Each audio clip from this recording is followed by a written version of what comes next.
그 영광 전망대나 대한마루, 옥로봉에서 보면 이 뜻들 전부 다 볼 수 있습니다. 요 군남댐이 생기면서 홍수 조절에 대해서 밑에 낚시나 뭐 텐트치 야영하는 분들이 국제에서 물을 내어 보내더라도 지금은 이 군남댐 때문에 안전하게 지날 수 있습니다.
우측에 보면 저기 태클 로드가 있습니다. 저기가 대만마루 전망대예요.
협동을 일삼아라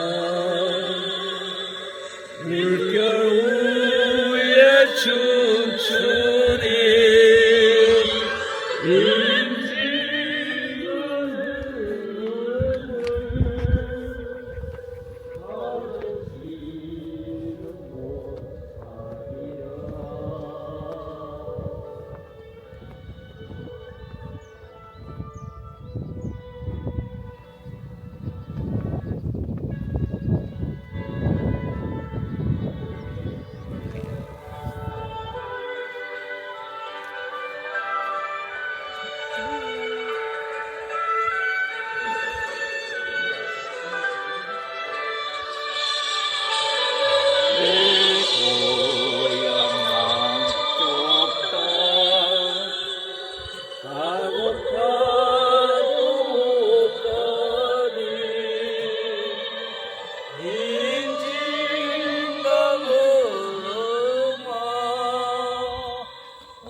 조금 이따 옥로방에 가서 2차로 도전하겠습니다.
자, 여기까지 오늘도 하루 해가 뉘어져 넘어가네요. 바람이 솔솔 불어서 괜찮죠? 네, 오늘 날씨 되게 좋은 것 같네요. 이게 봄바람 같아요. 자, 액자 첫 번째 액자가 뭐라고 그랬죠? 큰바위이라고 그랬죠? 여기 있어요, 여기요. 절벽 보세요. 밑에도 위에도 중간에 네모나게 폭파인데 보이죠? 여기. 선방향. 여기. 큰 바위를 찾아서 소원을 빌면 소원이 이루어진대요. 여기 지금 중간에 네모나게 밑에도 위에도 절벽 중간에 네모나게 폭파인데 있잖아요. 그때 거기 안에 사람을 그렸잖아요. 네, 큰 바위를 찾았으면 소원을 빌어야지 소원이 이루어지죠. 저는 여러분들 모시고 가니까 오늘 여러분들 마지막 배 갔다가 올 때까지요. 무사수 안전 올라가게 해주세요. 이렇게 소원을 빌겠습니다. 여기 절벽에 보면은 바위틈 사이사이에 하얀색 꽃핀 거 보이시는 식물이요? 저게 돌단풍이라 있어요. 돌단풍. 봄에는요, 하얀색 꽃을 피우고요. 가을에는요, 빨갛게 물을 핍니다. 가을에는 그 절벽들이 빨갛게 보여요. 돌단풍. 네. 자, 그 다음에 두 번째 액자는요, 보시면요, 거북바위라고 있는데, 이 거북바위는요, 마음씨가 착한 사람한테만 눈에 잘 보이고요. 이 거북바위 찾으시면 거북이 쳤고, 그냥 오래 사시는 것도 아니고요. 무병 장수한테 있어요. 한번 찾아보세요. 저도 가르쳐 드릴게요.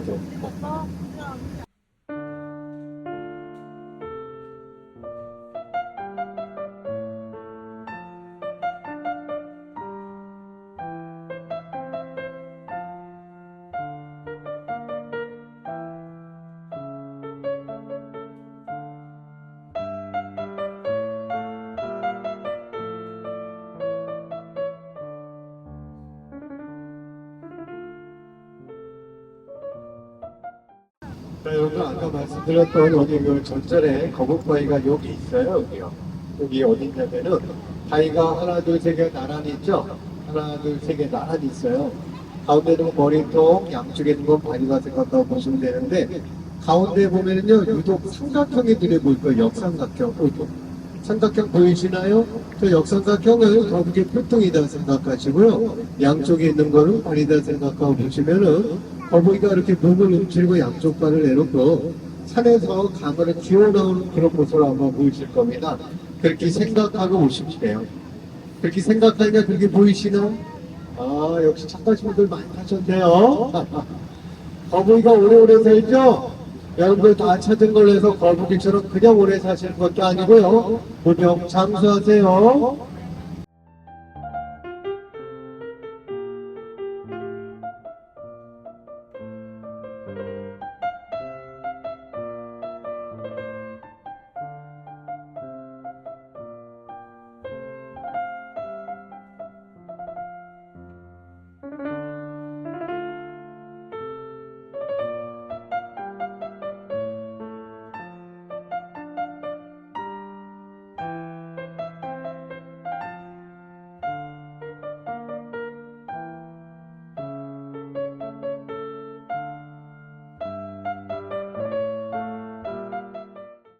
아, 여기 저는 시커먼 절벽 보이시죠? 저게 주삼절이 적벽이래요. 주자가 기둥 두자잖아요. 그러니까 모양이 나무 모양처럼 위에서 밑으로 쭉쭉 내려와 있다서 주삼절이 적벽이라고 하는데 이 일대 약 한 30에서 50만 년 전에 큰 화산 폭발에 의해서 형성된 절벽입니다. 보시면 되겠습니다. 저기 사람들이 있죠? 지금 철수 작업하네. 뭐 하는 사람들인 것 같아요, 요즘에? 아니에요. 저 사람들이 여기 암벽 하는 거예요. 암벽 공간. 아까 조금 전까지만 해도요, 여기 매달려 있었는데, 근데 철수하는 거 같아요. 요즘에는 저렇게 또 암벽 공간 하시는 분들 오셔서 이렇게 놀이터로 사용도 하시고요. 저 위에 보세요. pompa 있는 거 보이시나요? 부인들이요. 그러니까 방어벽으로 사용하신 작업은 저 위에 펌프들이 쭉 있어가지고 방어벽 역할을 하고 있다. 보시면 되겠습니다. 네네. 이쪽도 있고, 한보더배가 아까 타러 내려오셨잖아. 거기가요, 방어벽이요, 방어벽. 전체. 한보더배 선착장 전체가.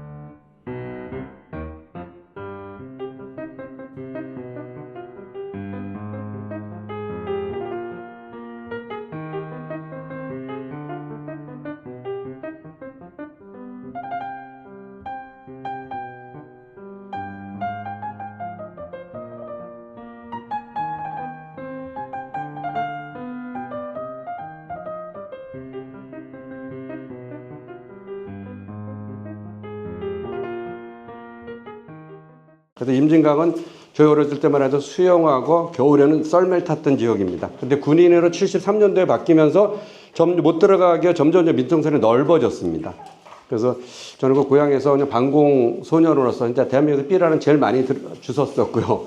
그래서 삐라를 주워다 주면은 이제 뭐 공책, 뭐 이런 학용품을 주고 그랬는데 방공과 멸공으로서만 살다가 40대 이제 중반 들었으면서 저는 단체 소속된 사람은 아닙니다. 여기 이제 개인적으로 모든 걸 하고 있는데 그러다 보니까 이제 남들이 보는 이제 통일운동가가 됐습니다. 그래서 저는 어쩌다 보니까 북한 우표 가지고 이제 석박사를 해가지고 제 저거를 20분 동안에 박사 논문을 20분 동안에 말씀을 드리겠습니다. 왜냐하면 여러분 지금 다녀오셨던 제가 만든 지도인데요.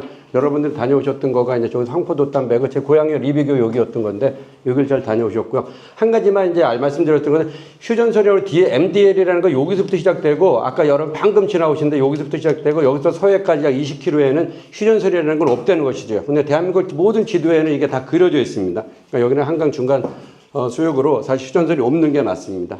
저 휴전선, 또 아이러니하게 휴전선의 거리가 155마일이잖아요. 임진강의 길이가 정확히 248km 똑같습니다. 임진강은 그래서 남북을 이어주는 강이고, 한 70%를 북쪽으로 흐르고, 저 남쪽으로 한 30% 흐르고, 그전에는 황금 그 모래가 어마어마하게 있었습니다. 근데 70년대 초에 한국권으로 바뀌면서 그 모래를 다 퍼다가 이제 서울 아파트 짓는 데다 썼고요. 그럼에도 불구하고 강은 계속 회복이 됐었습니다. 그런데 북쪽에서 이제 한강댐이라고 짓고 우리나라에서도 계속 댐을 지으려 군남댐이라든가 소형댐 전체적으로 한 10개를 댐을 지면서 이제 강은 복원이 안 되고 있습니다. 예전에는 진짜 어마어마한 황금 모래사장이었습니다. 여기까지 오셨으니까 휴전선에는 철조망이 없다라는 정도는 기억하셔야 돼요. 이런 군사분계선이라는 말뚝이 아까 말씀드린 거 1번서부터 저 고성 있는 데까지 1292개가 300m 간격으로 있는 것이 휴전선이지 휴전선에는 철조망이 없습니다. 저 말뚝만이 박혀 있습니다.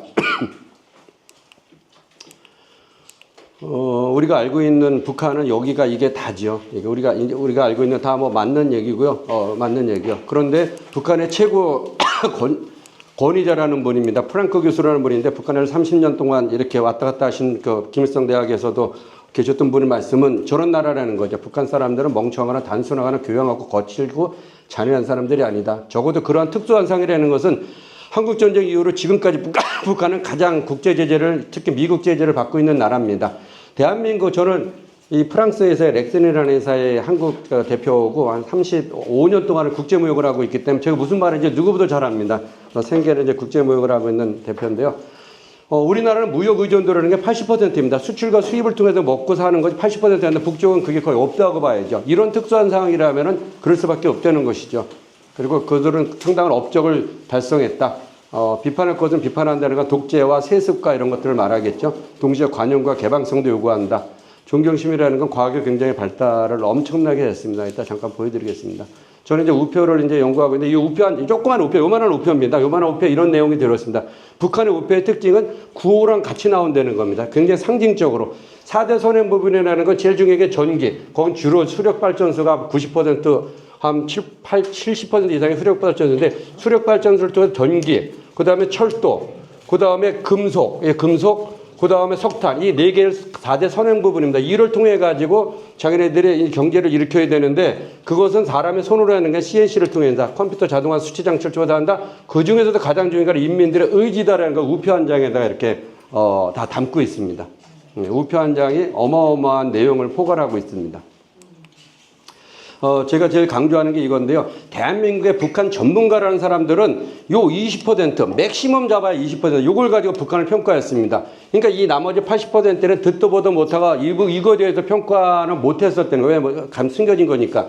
근데 요번에 2026년 3월 22일 날 최고인민회의를 했잖아요. 근데 여기 보시면요. 제2경제위원회 모든 게 이렇게 들어가 있잖아요. 국방과학과 원자력 이런 거 있는데 제2경제위원회를 이거를 쭉 따가지고 북한 최초로 조선 최초로 내각으로 보냈습니다. 이거는 어마어마한 경청동지할 일입니다. 아직까지는 그야말로 국방공업에 대해 자기네들의 이 7, 80벌 다 쏟았는데 이걸 이제 내각으로 돌렸다는 것은 다는 아니겠죠. 그건 아무도 모릅니다. 아무도 모릅니다. 아마 김정은 위원장도 모를 겁니다. 아무도 모르지만 상당한 부분을 민수로 돌렸다. 제2경제위원회를 당의 직속에서 내각으로 집어넣었다. 이건 어마어마한 큰 변화입니다. 근데 이거에 대해서 아직까지 글이 한 번도 안 나오더라고요. 이거는 저는 이것 때문에 북한의 경제는 굉장히 빨리 발전할 거라고 보고 있습니다. 우리 남쪽의 북한 전문가들은 요거 중에서도 일부만 보고 북한을 평가했기 때문에 조선에 대해서 전혀 몰랐다는 것이죠. 네. 여기 말씀드렸듯이 3월 22일 날 또 당 비서였었던 조용원이, 앞으로 조용원이가 아마 상당히 중요한 역할, 당 비서였던 조용원을 가지고 최고인민위원회 위원장을 시켜서 김정을 바로 이인 국무 제1부위원장을 시켰습니다. 이건 어마어마한 큰 변화입니다, 진짜. 아직까지 있어 보지 않았대. 근데 이 중요한 것들을 지금 평가들을 안 하고 있어요. 저는 제가 연구한 건 아니고요. 북한 경제 이게 박사 논문인데 이거는 이정우라는 분이고 북한에서 남쪽으로 오신 분이고 미사일 천국에서 있었던 조선의 상당히 고위 장교였었죠. 중령이가 대령 출신인데 이분의 박사 논문은 저 락이 걸려서 잘 못 봅니다. 그래서 직접 이분한테 받아가지고 제가 이 자료를 활용하는 거예요. 물론 이제 암으로 돌아가셨어요. 오셔가지고 2년, 3년 정도 이제 돼가는데 이분 자료이기 때문에 상당히 정확하다고 보시면 됩니다. 그 당 비서가 위원장 제1부위원장이 되셨다라는 뜻이 그 사람이 자리가 올라간 거예요. 그러니까 당을 다 장악한 사람이 내각이래. 그러니까 이따 말씀드리겠습니다만 이따 한꺼번에 말씀을 드릴게요. 네, 빠른 시간 내에 보내드려야 되기 때문에 이거는 북쪽에서 오신 북한 이탈민 북향민들을 조사하다 제가 만든 지도인데 이걸 왜 만들었냐면 대북전단의 이슈가 굉장히 됐을 때 대북전단을 받아볼 수 있는 사람들은 요 개성 여기 쪽입니다. 임리강 너머에 여기 있는 사람들인데 여기 있는 사람들은 지난 70년 동안 오신 분들이 79명입니다. 그럼 이 중에서 과연 B를 보고 오실 분이 몇 분이라는 거죠. 필요 없는 짓을 하고 있다라는 걸 강조하기 위해서 만들다 보니까 이런 자료가 나온 겁니다. 자강도에는 평양보다도 북한을 이탈하신 분들이 훨씬 적어요. 이건 왜냐하면 아까 말씀드린 북한의 군수공업, 모든 무기공장 체제는 다 이 땅속에 들어가 있습니다. 그러니까 원점 타격을 하면 불가능한 거고 그러다 보니까 여기는 살아갈 수 있는 인민들의 생활 상상도 생활 수준도 굉장히 높고 물론 감시도 다른 데보다는 세죠. 그러다 보니까 여기는 너무 대조하잖아요. 여기는 59% 탈북민인데 여기는 0.7%. 이러한 걸 지도를 만들다 우연히 발견하게 됐습니다. 저거는요. 연구하다 한 건 아니고요. 이거는 제가 AI를 이용해 가지고 북쪽에서 오신 분들을 이렇게 그래프를 그려달라고 얘기했는데 제가 아내한테 6년 전에 뭐라 하면 앞으로 북한을 이탈한 분은 300명을 안 넘을 거다라고 제가 단언했습니다. 6년 전. 근데 진짜 300명이 안 넘고 있습니다. 제가 한번 예언자는 아니고요. 왜 말씀드리냐면 북쪽에서 남쪽에 오신 분들 중에서 자기 꿈을 이루고 행복하게 살 수 있는 게 저는 굉장히 찍다는 것을 현장에서 봤기 때문에 이럴 거다라는 진짜 이렇습니다. 근데 여기서 큰 변화라는 것은 30대 이하의 북한을 이탈하는 분들이 55%나 됩니다. 이것도 굉장히 또 놀라운 변화입니다. 네. 제가 이제 북한 우표를 북한에서는 우리나라처럼 돈을 낸다 그래서 메타라든가 뭐 인스타그램이라든가 유튜브에 광고 홍보를 할 수가 있습니다. 국가를 홍보할 수가 없습니다. 그러니까 이 조선의 우표를 아주 중요시한다는 것이죠. 그래서 꼬마 통신은 나라의 명함, 꼬마 외교관리를 엄청난 애칭으로 부르고 있고 종이보석이라고도 불렀고 물론 그중에서 북한 우표에 100장이다 그랬을 경우에 70장 정도는 역사책의 역할을 하고 있습니다. 나머지는 이제 외교 정치 쪽으로 돌리는 것들은 20에서 30%고요. 프로파간다 손전화 받고 하지만 북한 우표는 반드시 팩트, 사실에 강조해서 발행된다는 겁니다. 그러니까 꼬마 통신은 만국우편연합에 1974년도에 가입했고 그 전서부터 우표를 발행해서 북한의 우표가 유통됐던 것은 만국우편연합 가입국의 192개국인데 그 국 중에 3분의 2가 찬성하면은 만국우편연합 가입 전에도 우표를 발행할 수 있고 유통할 수 있는데 북한은 그래서 그 전부터 1946년부터 우표를 유통할 수가 있었습니다. 전 세계로. 북한 남쪽 이 평양에는 이런 조선 우표박물관이 2개 있고요. 개성에도 있습니다. 개성은 이제 북쪽을 통해 가지고 판문점을 관광하시는 외국인들한테 이제 하기 위해서 개성에도 있고요. 종이보석이라 부르는 이런 겁니다. 이 다이아나 황태자비는 영국에서 가장 사랑받았었던 여인인데 이분에 대한 우표가 굉장히 여러 종이 발행됐습니다. 왜냐하면은 이 우표 수집가들 중에서 영국인들이 가장 많고 그 중에 영국인들 중에 가장 사랑받는 사람이 다이아나 황태자보다 보니까 팔기 위해 가지고 그걸 팔면 좋은 동이 돼요. 그래서 종이보석이라 부르지 않습니까? 외화벌이 수단으로. 굉장히 마케팅 저거가 발달됐다는 걸 강조하는 겁니다. 네. 원래는 퀴즈로 해야 되는 건데 여러분이 과연 북한이 수교한 국가가 159개국인지 아셨어요? 미국에 아주 명문 대학생들도 작년에 왔었는데 물어봐도 20개국 이상은 말 못합니다. 근데 놀랍게도 159개국이나 외교를 수립해서 수교 국가가 된다는 겁니다. 그러니까 우리는 북한 그러면 폐쇄 국가, 독재 국가, 세습 국가만 알고 있지 살려고 발버둥 친다는 걸 모른다는 것이죠. 네. 이거는 북쪽에서 이제 세계 우표 박람회에 나갔던 거가 1년에 3번 내지 4번 정도를 나가면 대한민국 정부는 안 나가고 나갈 이유가 별로 없으니까요. 근데 북쪽에서는 정부 차원에서 이거를 굉장히 많이 나가고 있다. 예. 전 세계에서 제일 열심히 나가면 자기 목선이 될 수 있는 유일한 길은 우표를 통해서 목선이 되는 수밖에 없기 때문에 그렇습니다. 이건 뭐 여러분들 북쪽에 대해서 어느 정도 아시기 때문에 아까 그건 통과한 거고요. 제가 생각하는, 제가 판단하는 북쪽은 일반적으로 카리스마적인 권위라는 것은 권력을 가지고 힘으로 설득, 압박, 협박, 강제를 하고 무력으로 생각하는 겁니다. 하지만 권리라는 것은 피지배자 입장에서 자발적으로 복종해야 되는 당위성을 갖게 하고 정당성과 옳음과 정의되기 때문에 스스로 복종하게 만든다는 것이죠. 강압이 아니라. 근데 나름대로 지금 김정은은 이걸 굉장히 정책을 잘 피고 있다라는 걸 보여드리고 싶어서 만든 겁니다. 네.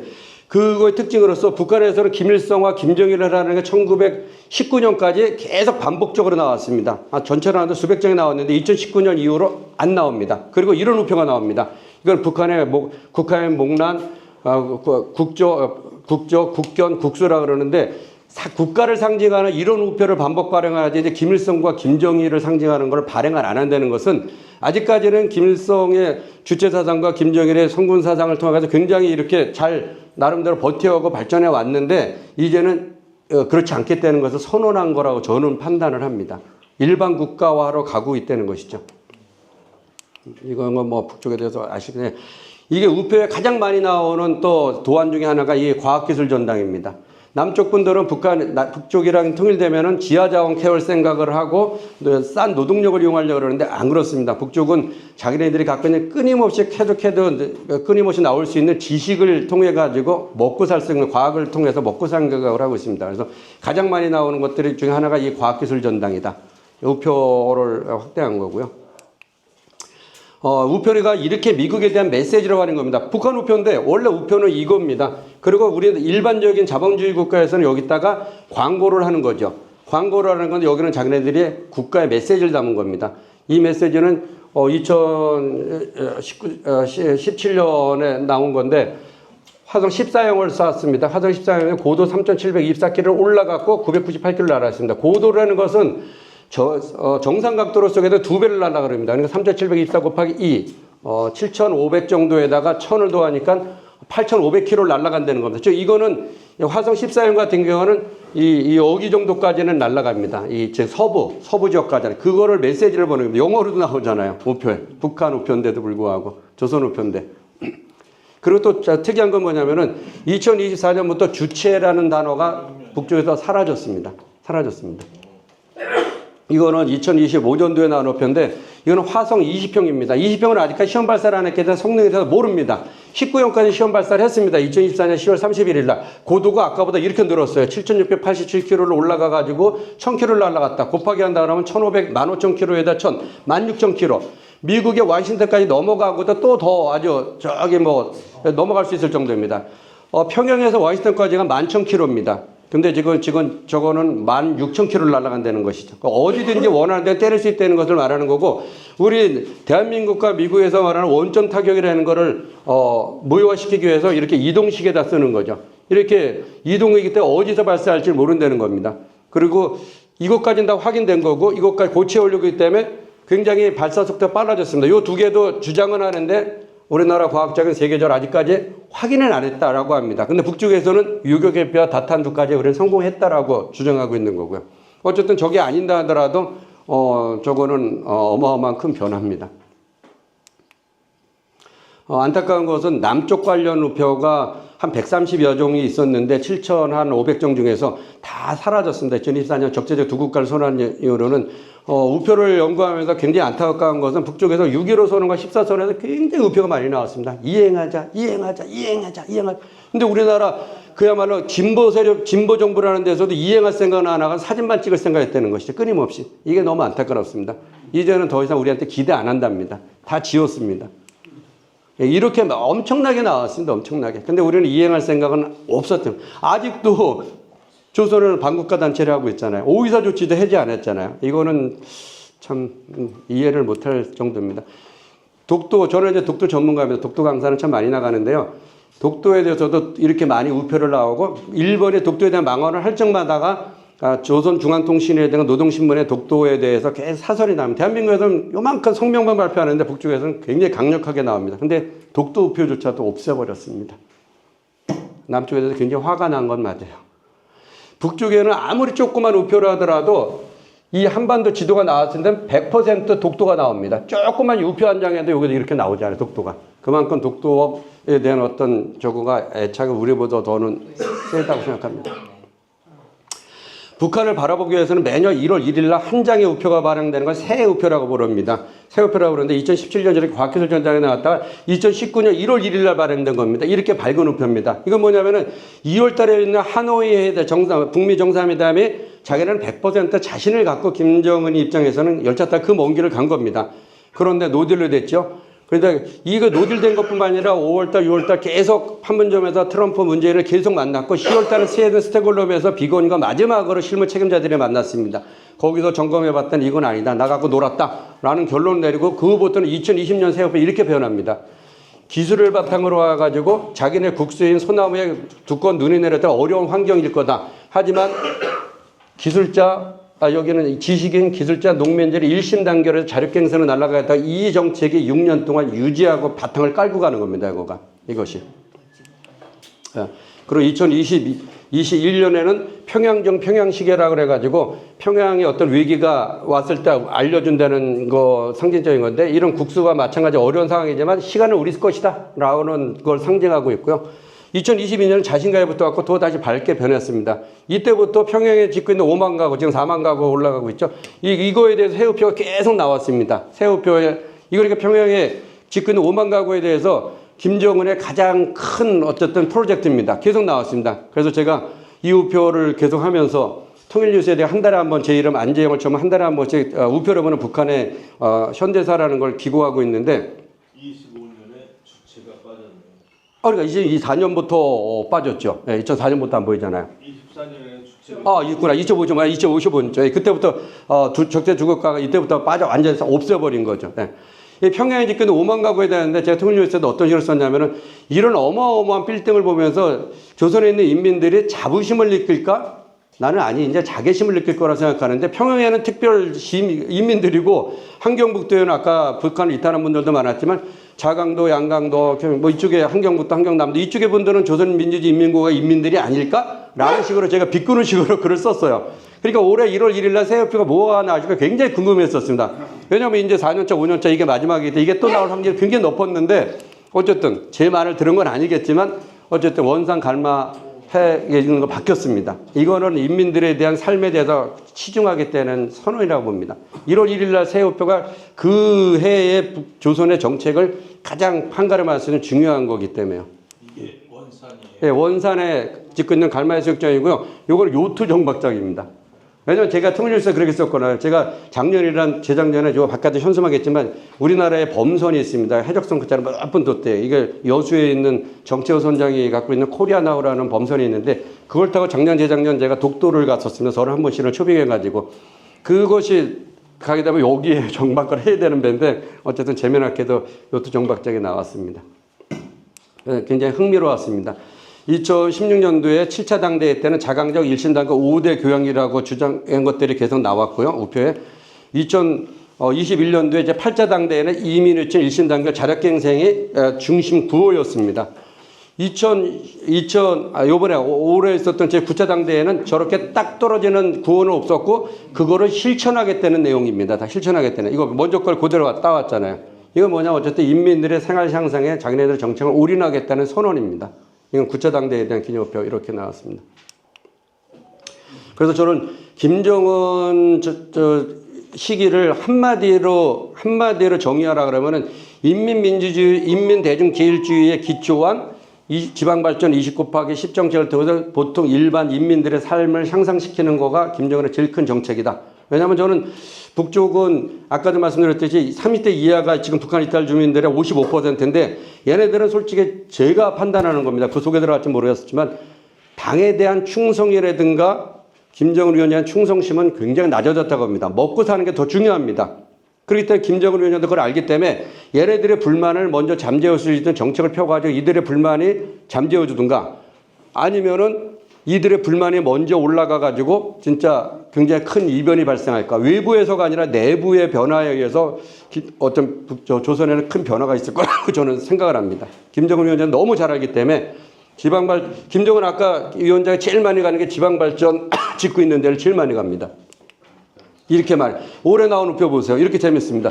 지방발전 29박이 이렇게 김정은이랑 다 같은 데입니다. 갔었고 또 하나는 뭐냐면 종합봉사소라는 거. 이거는 말하면 우리나라는 복합문화시설, 수영장, 체육시설, 노래방, 목욕탕이 있는 종합봉사소라는 것이랑 지방발전. 이게 김정은이가 가장 애착을 갖고 추진하고 있는 정책입니다.